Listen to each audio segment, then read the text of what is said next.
Assalamualaikum warahmatullahi wabarakatuh. Alhamdulillahilladzi a'azzana bil imani bih wa hadana ala azimi syari'atih wa sa'adana bittiba'i afdali rusulih. Asyhadu an la ilaha illallah wahdahu la syarikalah fi uluhiyatihi wa rububiyatihi wa mulkihi wa asma'ihi wa sifatih. Wa asyhadu anna Muhammadan abduhu wa rasuluh. Allahumma salli wa sallim wa barik ala Muhammad wa ala alihi wa ashabihi ajmain. Amma ba'du. Para pendengar dimanapun berada, pada kesempatan ini Buya akan menyampaikan sesuatu yang memang jarang dibahas orang. Apa itu gerangan? Berkenaan dengan kualitas otak. Lebih jauhnya secara pelaksanaannya adalah kualitas akal dari anak-anak atau generasi muda yang berasal dari desa-desa terpencil, di mana kualitas akal anak-anak atau generasi muda dari daerah-daerah terpencil itu jauh di bawah umumnya orang-orang kota.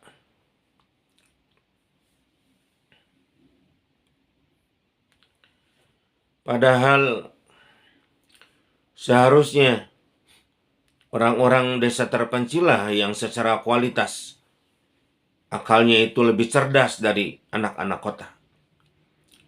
Karena kita tahu di desa terpencil itu kan polusi udara belum ada.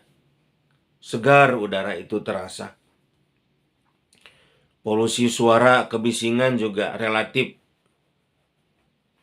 sedikit dibandingkan dengan polusi suara di kota perkotaan.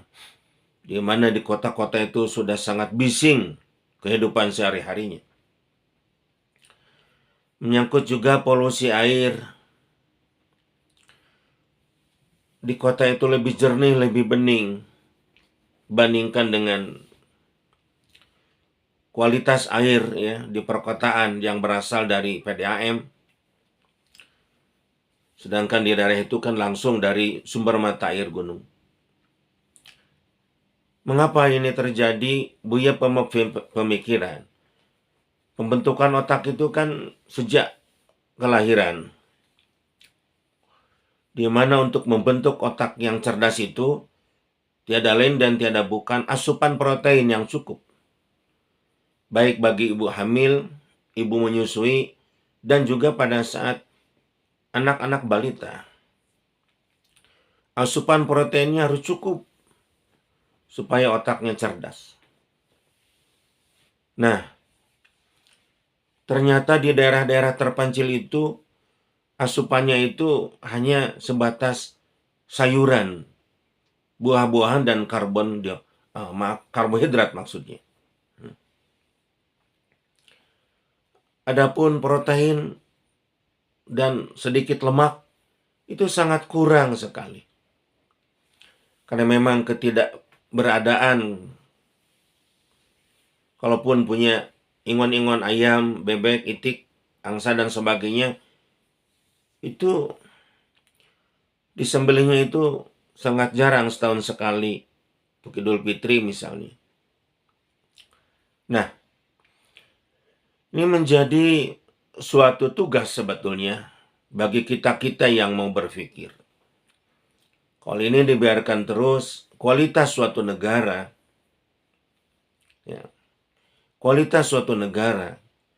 berdasarkan kan kualitas warganya.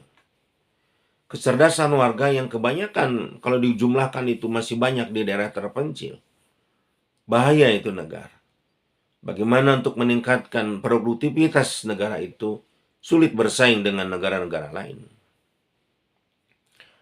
Maka dalam hal ini, Buya akan menyampaikan solusi. Solusi yang dimaksud oleh Buya adalah berkenaan dengan penyembelihan hewan kurban. Penyembelihan hewan kurban. Bagaimana penyembelihan hewan kurban di desa-desa terpencil itu dapat dikatakan hampir tidak pernah ada. Kalaupun ada, hanya seorang, dua orang, dan dibagikan kepada masyarakat yang luas. Sudah bisa dibayangkan, per kakak mungkin dapat hanya 1 on atau setengah on. Ini sangat mengerikan. Kalau dibiarkan begini saja, ya kita seolah-olah menjadi orang yang tidak bertanggung jawab. Untuk itu solusi Buya yang disampaikan kepada para pendengar, mohon dengan sangat. Buya memohon dengan sangat disampaikan lagi kepada masyarakat luas. Ya, mandala ala khairin falahu mislu ajri fa'ilihi. Barang siapa yang mengajak seseorang berbuat kebaikan, maka orang itu akan mendapat pahala ditambah dengan sebanyak orang yang diajaknya. Sampaikan. Wa man ahsanu qawlan mimman da'a ilallah. Surat Al-Fussilat itu ayat 33. Dan siapa yang lebih baik ucapannya? Ya. Man da'a ilallah. Wa man ahsanu qawlan mimman da'a ilallah. Siapa yang lebih baik ucapannya selain orang yang mengajak kepada jalan Allah? Yang punya maksud adalah masih banyaknya agnia di daerah terpencil itu, ya, yang tidak berkurban. Padahal mereka mampu. Ya, punya alasan entah dari mana itu asalnya. Ucapan bahwa kurban itu wajib hanya seumur hidup sekali. Dari mana itu dalilnya? Cari. Gak ada. Kurban itu bagi yang mampu setahun sekali. Buya ulangi, kurban itu, penyembelihan atau menyembelih hewan kurban itu, ya, berkurban artinya. Baik sapi, kambing, domba, kerbau, unta, itu 1 tahun sekali. Adapun dalilnya ada 2. Ini langsung dari Al-Quran, surat Al-Kautsar, dari ayat 1 sampai ayat 3. A'udzubillahi minasyaitonir rajim. Bismillahirrahmanirrahim. Inna a'tainakal kautsar. Sesungguhnya kami telah memberikan nikmat yang besar kepada kamu. Fasholli lirabbika wanhar. Maka salatlah dan berkurbanlah.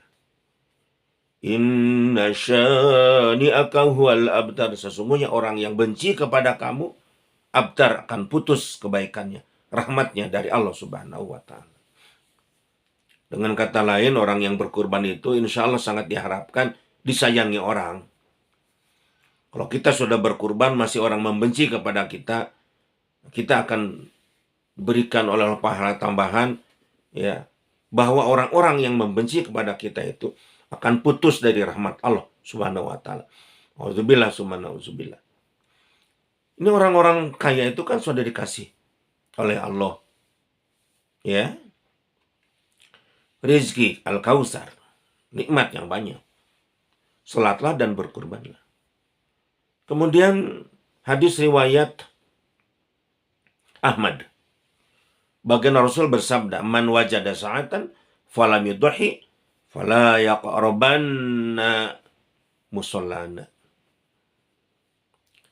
Barang siapa yang di saat Idul Adha itu, di bulan Zulhijjah itu, alokasi keleluasaan rizki, falam yudhi, tetapi dia tidak berkurban, fala yaqrabanna musallana, sabda Rasul. Maka janganlah dia dekat-dekat kepada tempat sholat kami. Jelas itu kan.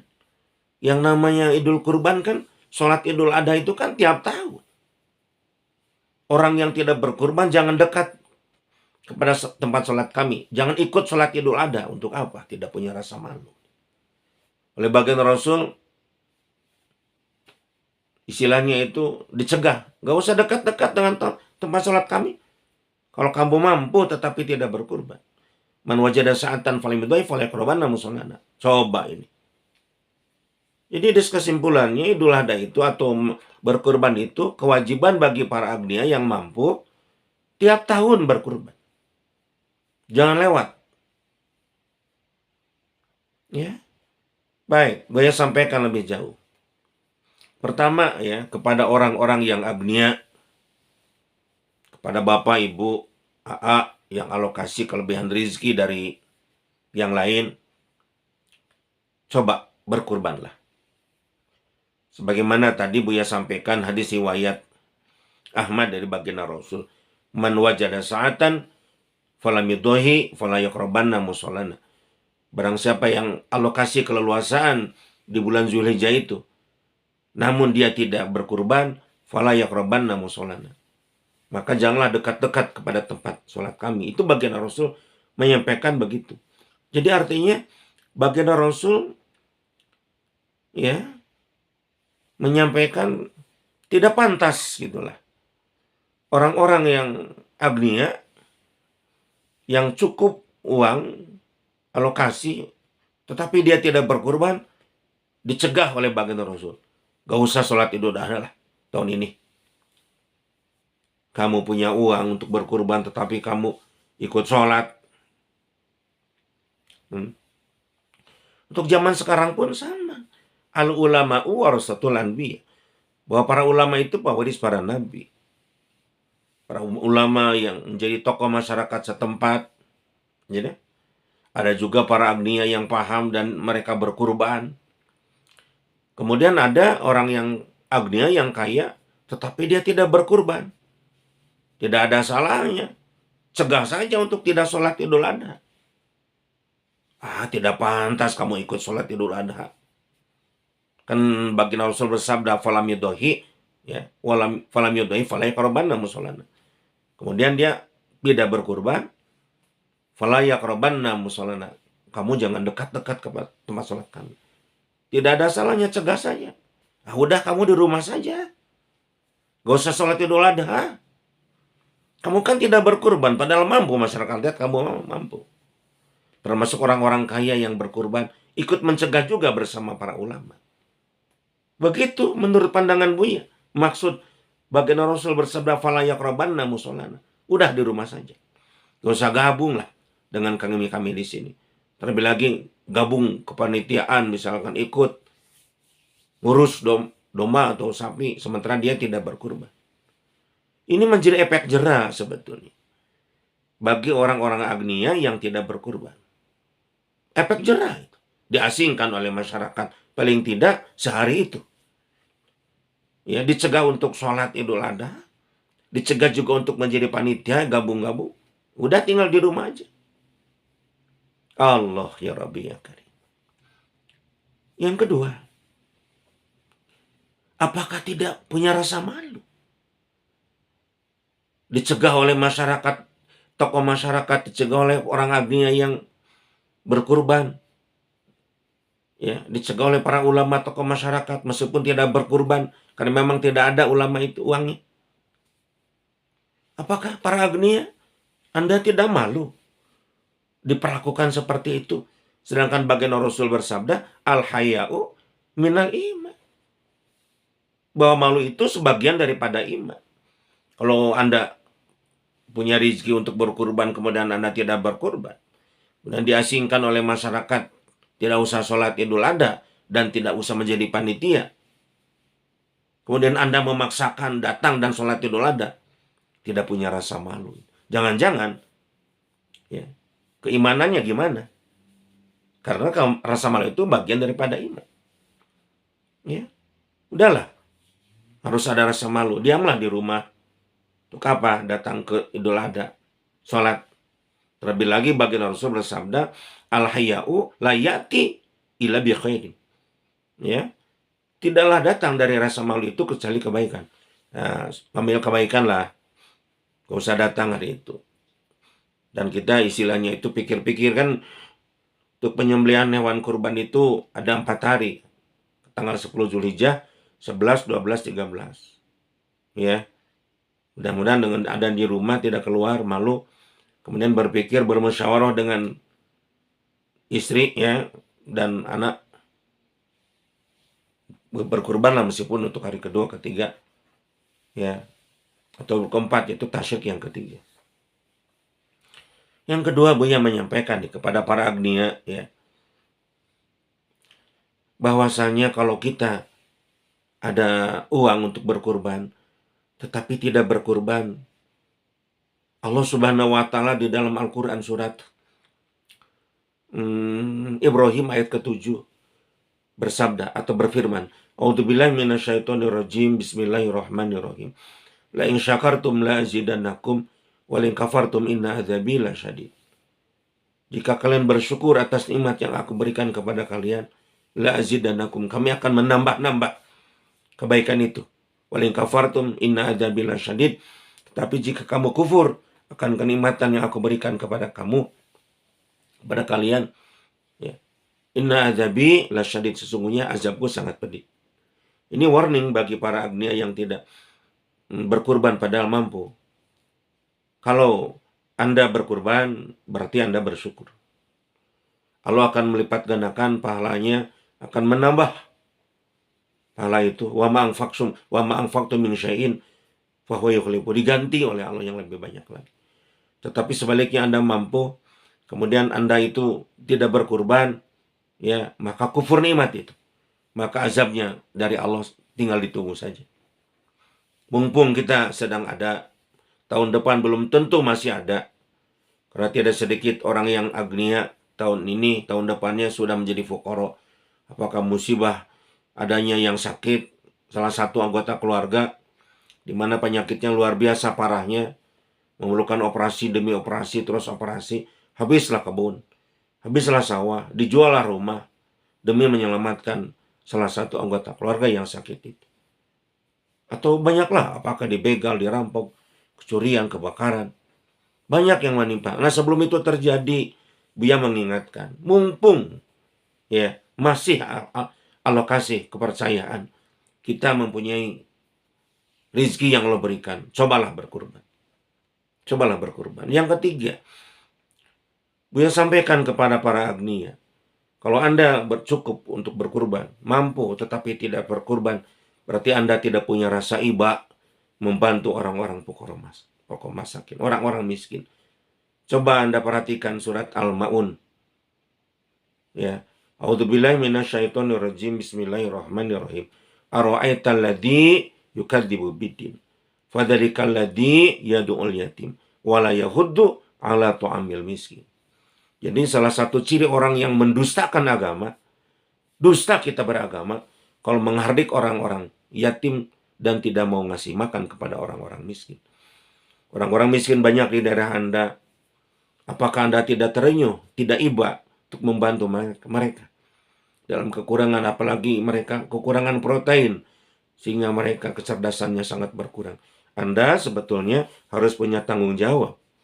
Anda nanti akan ditanya oleh Allah tentang pemanfaatan dari mana uang Anda dan dikemanakan. Pertanyaannya dua, dari mana dan dikemanakan. Ya. Kemudian yang berikutnya Buya sampaikan, apakah para agnia tidak tahu? Ada hadis dari hadis riwayat Ibnu Majah. Baginda Rasul bersabda begini, apakah Anda tidak tertarik dengan hadis ini?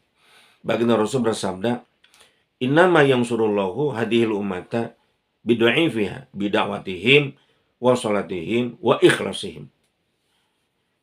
Sesungguhnya tiada lain bahwa ya, pertolongan Allah kepada umatku ini tidak lain dan tidak bukan adalah dari orang-orang yang lemah. dari orang-orang yang miskin, orang-orang fukara, orang-orang yatim. Bidawatim dengan doa mereka. Wa sholatim dengan sholat mereka. Wa ikhlasim dengan keikhlasan mereka. Orang-orang fakir, orang-orang yatim, doa apa? Anda menyembelih hewan kurban. Banyak orang-orang kaya, Anda ngajak juga orang-orang kaya yang lainnya menyembelih hewan kurban tiap tahun. Sehingga terbagi orang-orang miskin. Dengan daging, asupan protein yang luar biasa.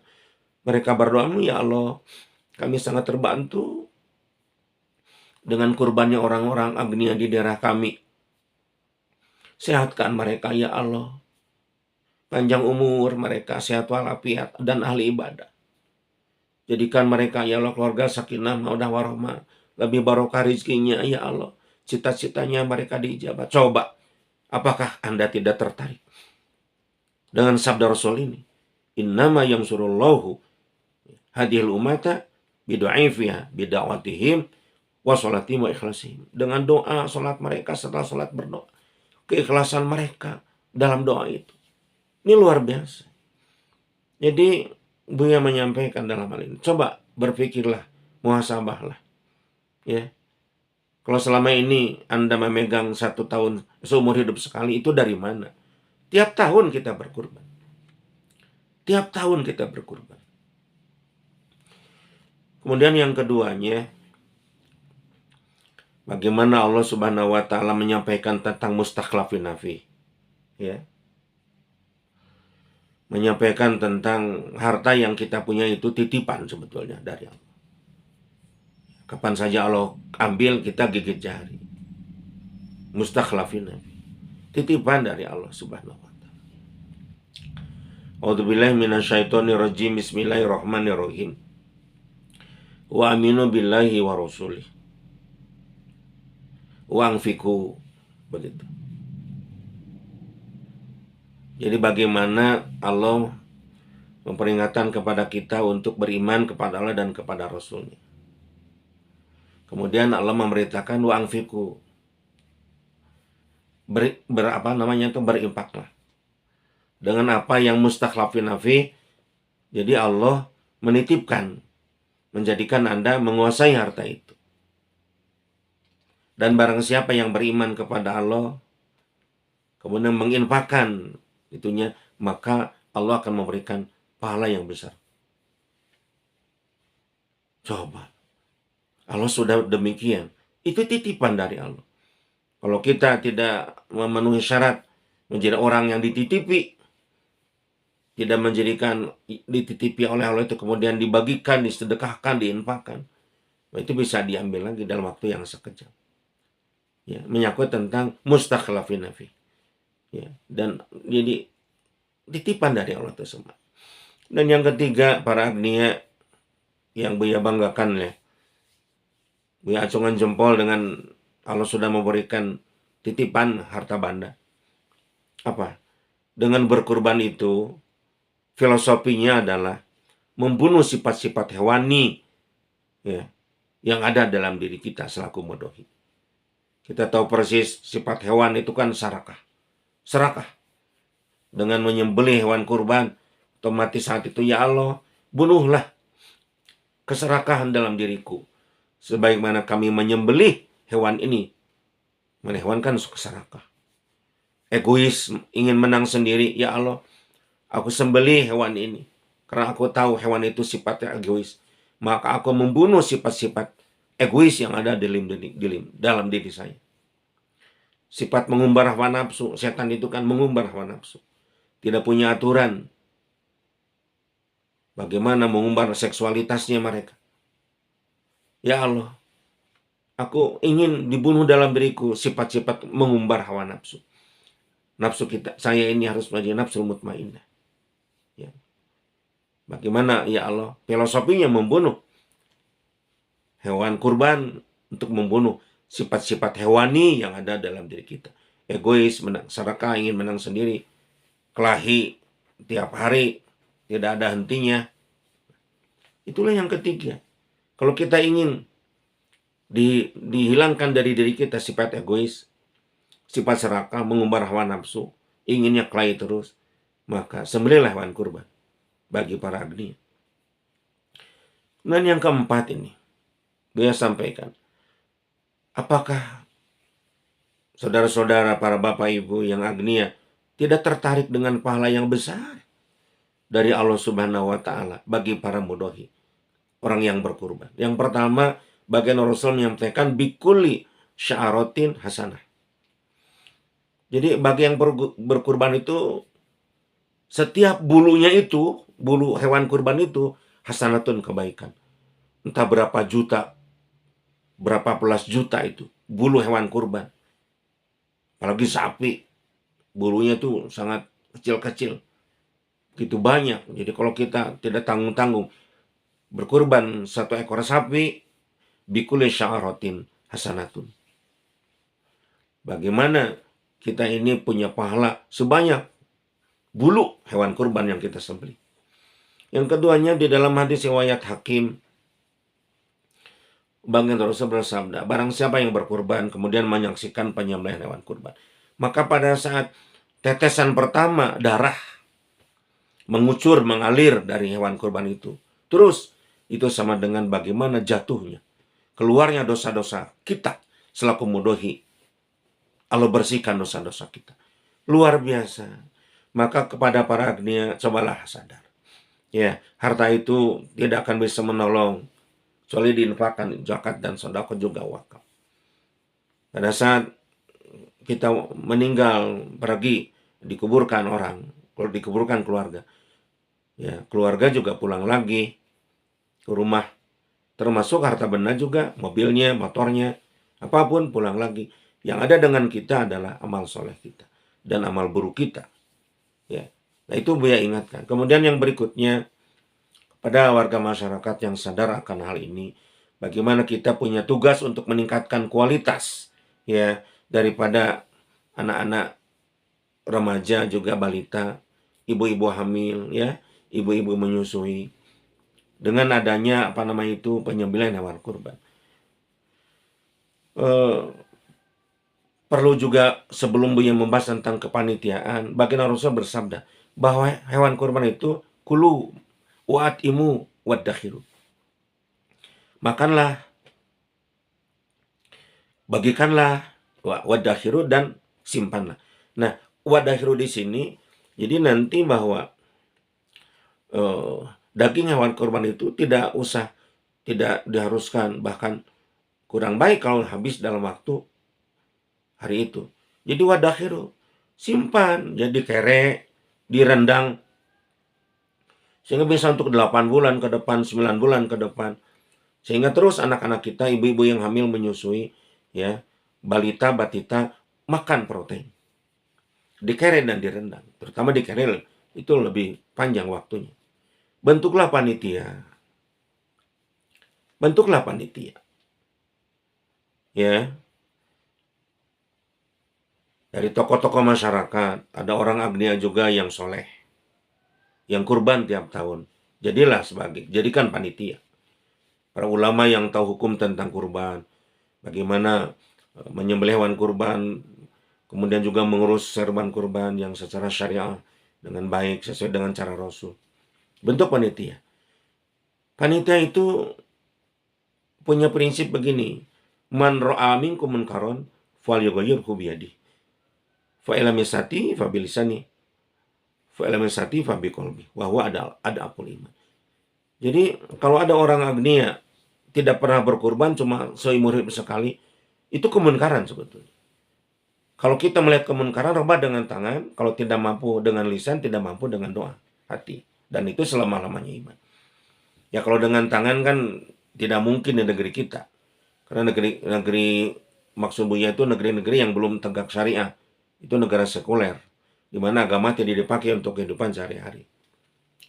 Paling juga yang tadi itu, paling banter juga, fala yaqrabanna musholana.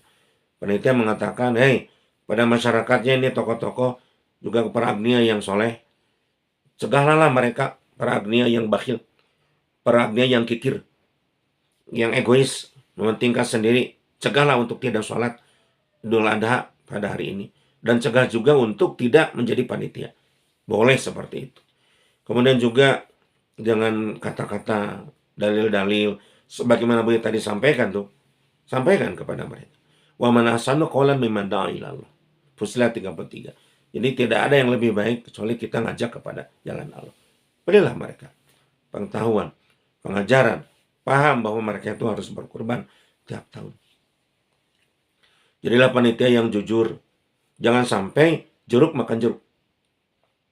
Yang tadinya itu dimaksudkan bahwa daging yang dikumpulkan di masyarakat itu tuh dikere, direndang, ya, dan lain sebagainya. Jeruk makan jeruk. Panitianya banyak yang miskin, bukan untuk masyarakat luas, tetapi untuk keluarganya. Untuk keluarganya. Astagfirullahaladzim, itu jeruk makan jeruk. Makanya dipilihlah orang yang miskin, tetapi jujur. Lebih baik orang kaya dan jujur. Ya. Karena tidak mungkin dia mengambil, sudah ada. Ini meskipun pahit kulil haqo warokana murad. Meskipun pahit beliau sampaikan, jangan sampai jeruk makan jeruk. Jadi bukan untuk masyarakat luas, tapi untuk panitia. Wah, ini bahaya sekali. Dosa besar tuh. Panitia secara Allah. Astagfirullahaladzim. Mengambil aji mumpung itu namanya. Karena memang ada aturannya dalam hal ini. Tidak seenaknya. Ya, sama pengaturannya dalam hal ini. Ya. Jadi, sampaikanlah dengan baik dan benar. Bagaimana kita membentuk kepanitiaan yang benar sejak awal-awal. 3 bulan, 4 bulan, 5 bulan sebelum Idul Adha. Ada agendanya, programnya, targetnya. Berapa banyak? Allah ya Rabbi ya Karim. Begitu besar pahala Anda. Kalau Anda membentuk panitia dari awal-awal, memberikan edukasi kepada orang-orang, terutama orang kaya yang bakhil, kasih edukasi. Demikian solusi Buya. Mudah-mudahan dengan solusi ini, akhirnya banyak yang berkurban di daerah Anda yang terpencil itu. Akhirnya para ibu hamil menyusui dan anak-anak balita batita. Anak-anak sedang pertumbuhan otaknya, subhanallah, ya Rabbi ya Karim, Allahu Akbar. Makan protein, karena memang dikerek dan direndam. Terima kasih. Mohon maaf kalau ada kata-kata yang tidak berkenan. Wabillahi taufiq wal hidayah, wa ridha wal inayah. Wassalamualaikum warahmatullahi wabarakatuh.